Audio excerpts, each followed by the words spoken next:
All right, folks, that's it.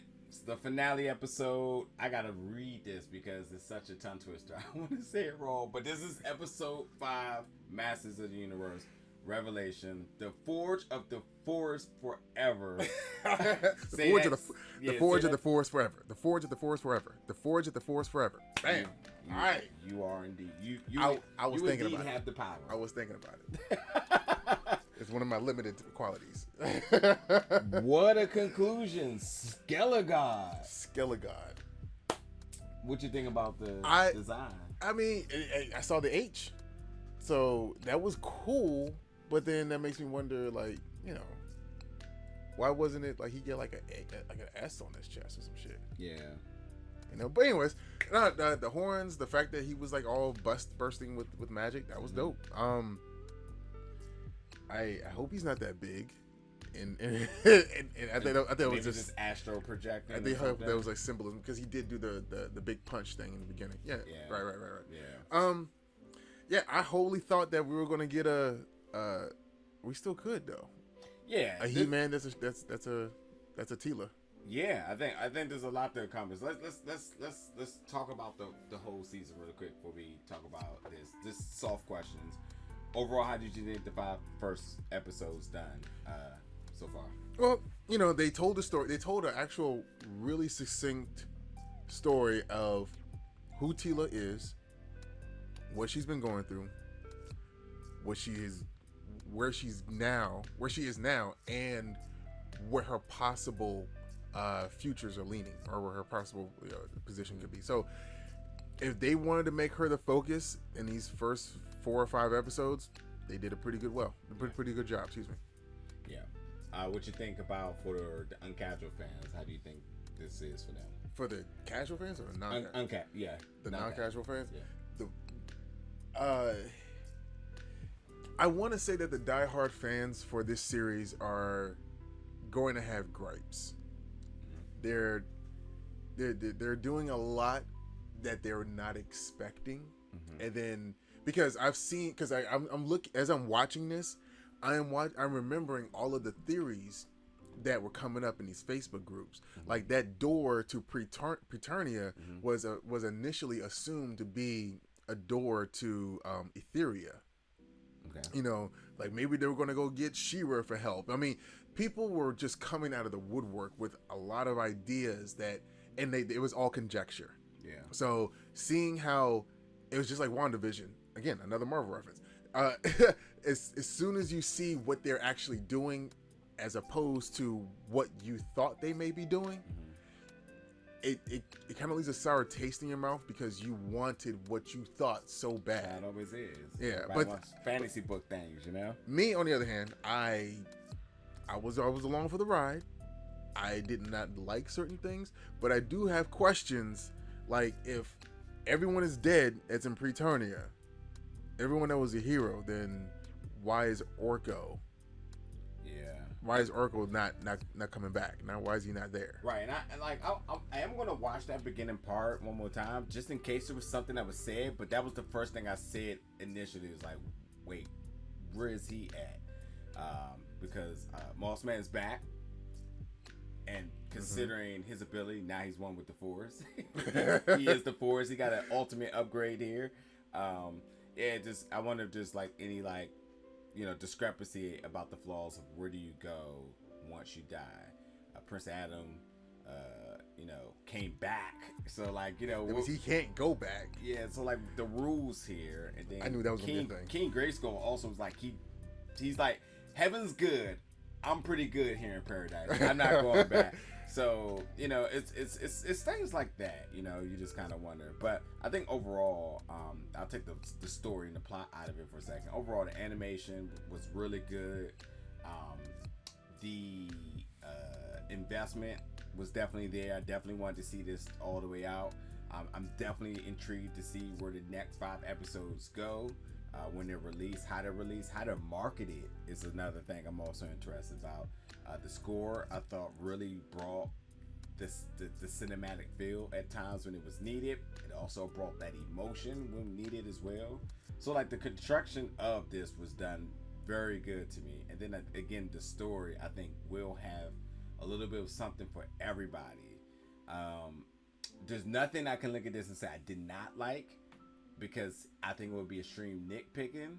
But there was definitely, to go to the plot, you can say like, that could have been done different, or I would have wanted them to do that. And that's just why this is cool, is because they went 5 episodes and decided to do this, not 8, because 8 is definitely a season, and not the entire 10 episodes. So again, I think this is one of them. Again, like I've been saying, it's a pilot season or first half, and I think they will go back to the drawing board and say, what do we need to do? How did the uncasual fans take to it? How did our loyal fan base take to it?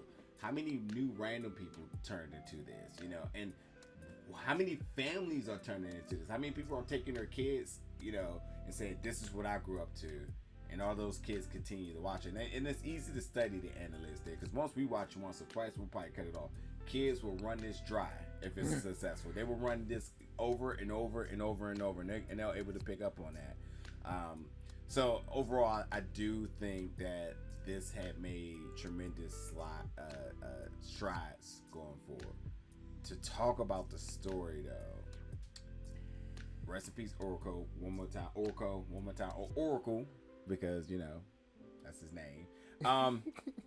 And also Roboto. So yeah, let's talk about theories really quick, because I wanted to bring this up. Well, 2 theories, which one kind of got washed away. We'll start with Lynn, who kind of went away from evil Lynn because her and Orko was bonding. It seemed like she wanted to do better with herself, so she dropped the evil part, and she also left her helmet at his grave. I noticed that too. Which I thought was symbolic to the step of going forward. And although it appears that she aligned herself back into her toxic relationship, I mean, is Birds of Prey coming soon?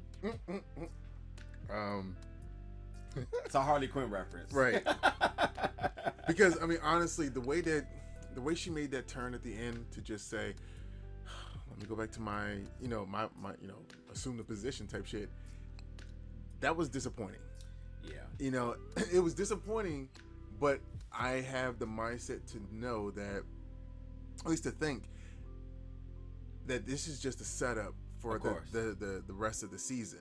Because for her to be mindful to put her helmet at the gravesite where she left that part of herself there, there's no way in full hell she's going to continue to be evil Lynn. Yeah. That's especially when Skeletor is going to do what he's going to do, and she's already seen the ramifications of what happens to Eternia when magic is either gone or used, in a negative way. So I don't think that's gonna stick. I think we also can kind of look at the way the writers have the direction they went in the show. They made strong women without a crutch, without a white knight.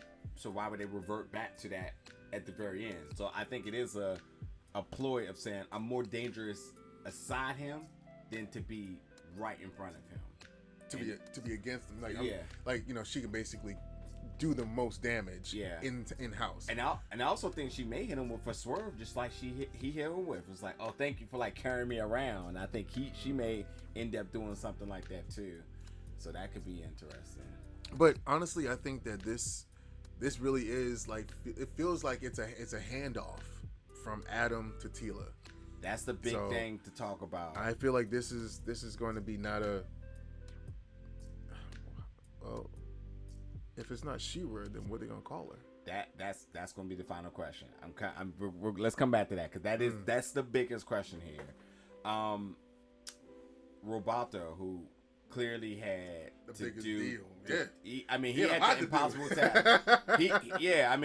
This was the Tony Stark snap. He had the ultimate job in order to save the world. And not only did he have one infinity guy, he had 2, and he had to forge them together and whatever. And while that scene was powerful to really show his importance alongst this alliance that they had, there was something telling there when he started to say that he does have emotion. When the previous episode he said he didn't have any emotion, because that's why he didn't have to worry about the fear aspect of things. And whether we're playing with words with fear and emotion, fear is an emotion. He don't have fear because he doesn't have programmed to have emotion. But then he said he did.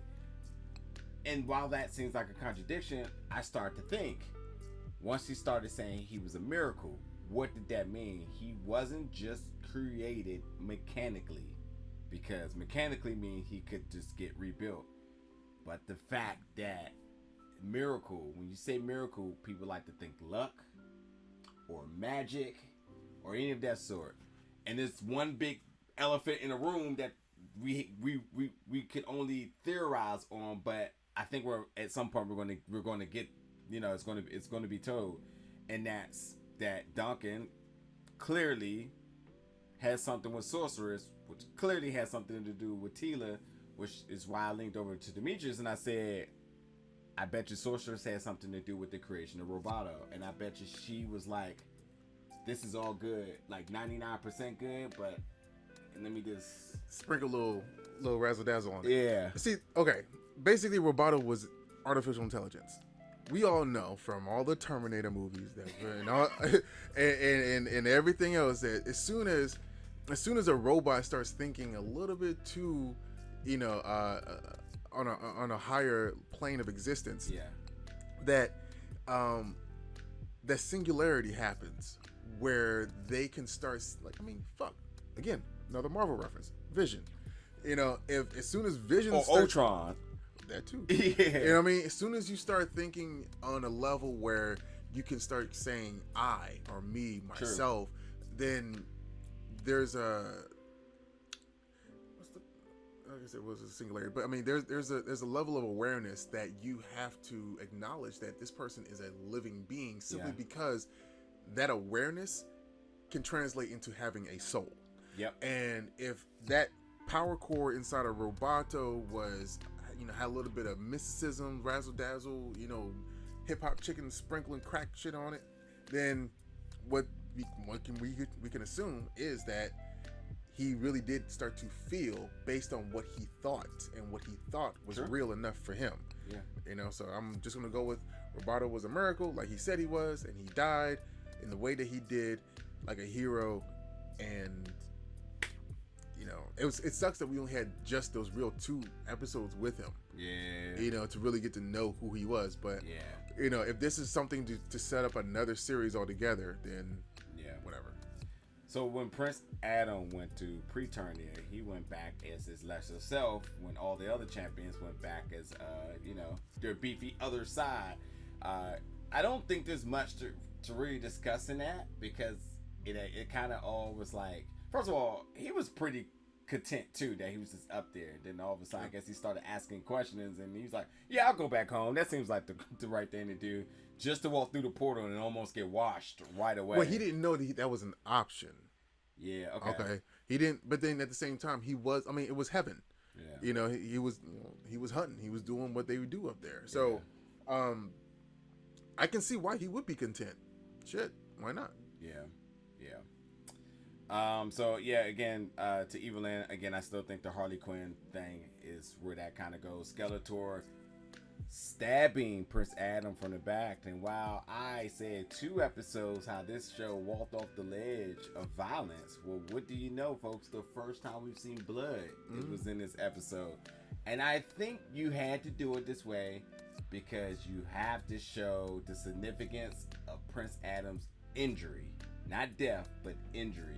And I think you have to, once again, put him on the shelf, because now let's talk about our theories going forward. This clearly is the setup for Teela to be the catalyst of Masters of the Universe Revelation. Notice it's not He-Man and Masters of the Universe, which, to make sense of this, like any other property, when you know your biggest, the biggest draw is a certain character, you use it in the title, which is why Harley Quinn movie got totally renamed, because everybody was like, wait, what? Birds of Prey, something, and then it was just like, no, it's Harley Quinn. Harley Quinn and Birds of Prey. Exactly, because that was marketing. That was the dumbest thing they could do. But do you know? Okay, so the reason why Spider-Man is Marvel's #1 character is because of the idea that anybody could be behind the mask, right? That was Stan Lee's like mentality when he created the character. Yep. The reason why He-Man has always been so popular with little boys and little girls is because not of the fact that it was He-Man, but it was because of the words, "I have the power." That meant that everybody who imagined themselves, holding aloft their magic sword and then saying those words meant that they had the power at that time. Because if you ever go back to the Mattel commercials or whatnot, they drove that point home, that I have the power. So it might make some people feel some sort of way that He-Man may not be a factor at this point, but we've already been introduced to several iterations of the character thanks to Tim Seeley's He-Man and the Masters of the Multiverse, where you do have He-People who come in all different forms. Yeah. There was a tiger that looked like Cringer that had the power of He-Man. So there was that, and then you had He-Soul. So it's just going to be interesting to see what they call Teela if they do take that step, because we have She-Ra, and if this is a spiritual successor from the 80s Filmation series, then there is a She-Ra somewhere and there is an Etheria somewhere. So I just want to know, like, what are they going to do? And I think this is obviously the question I want to hear from you all too, is how do you think they play this one? And for me, my answer is that they're going to keep an eye out on the response to this. This is, again, while going 5 episodes is really critical here, because now, and again, in a world where inclusion is important and diversity, and the importance of pronouns, all this other stuff, I think they definitely want to make sure that the reception to this is done right, because one mistake completely debunked the whole thing. Because you say, and to your point, when Men in Black came back out in the last one, people were just like, they didn't like the title. Obviously, some of this was really nitpicking, but some people were saying they didn't like the title because it premised men. So, I think they're just, and obviously there's proper ways to handle this, but I think like this is why you leave it in this fashion, because now you get people that's going to give responses. Like Demetrius cosplay, people like to say He-Bro and Black He-Man, and then Demetrius comes out and say, no, I'm He-Man. That ends it. So you're going to have that level of ignorance out there, along with the education that comes behind it. And I think that's what Netflix and Mattel may be trying to do, is come up with a think group to say, let's see how they respond to this. Well, and then let's handle this the way that it should be done. So my dealings with Mattel and the people who have been dealing with Mattel a lot longer than I have been, our experiences are not the best, simply because Mattel has a certain type of mentality where they like to do the bare minimum. And let's just call it what it is. They have a line called American Dolls, where they are gender neutral. Basically they're dolls that can be dressed in any kind of fashion. Doesn't matter what the shade is, doesn't matter what the gender is. It's basically androgynous dolls that can be made up in any kind of way for every type of child, Cool. But then yet you got your action lines.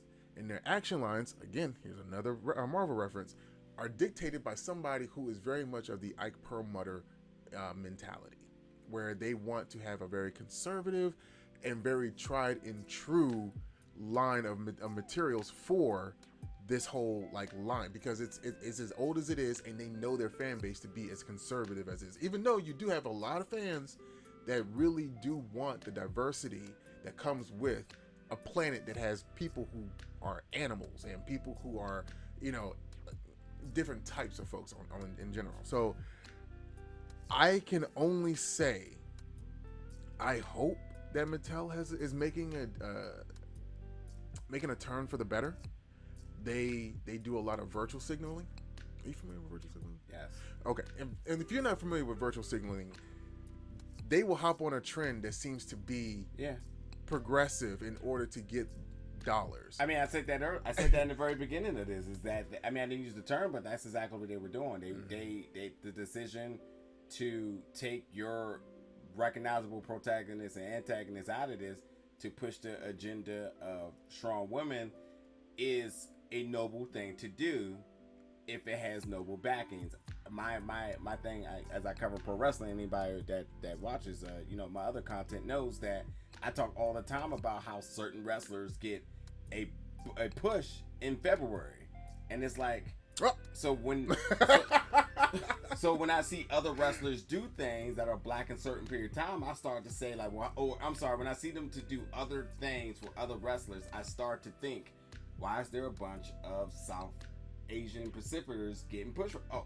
What month is it? Or stuff like that, because you start to say like, is this genuine, or is this part of your like think for dollars in this fashion? And again, this is my only thing to all this is that while they may have a track record for this, Netflix is above it, and they have been doing this in a way that I can say has a little bit more dignity than what Mattel's track record is. So while Mattel may have their ideas, Netflix may be the one to say, all right, but cool, we need to do this way.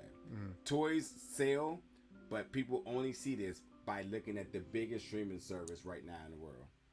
Well, I just hope that whatever they do, that they back it 100%. Yeah, because if they're telling a story in an animation form where you've got a he Teela, or excuse me, a she Teela or whatnot, and I don't see that figure within the first line that comes out, that's a problem. Yeah, like Mattel, you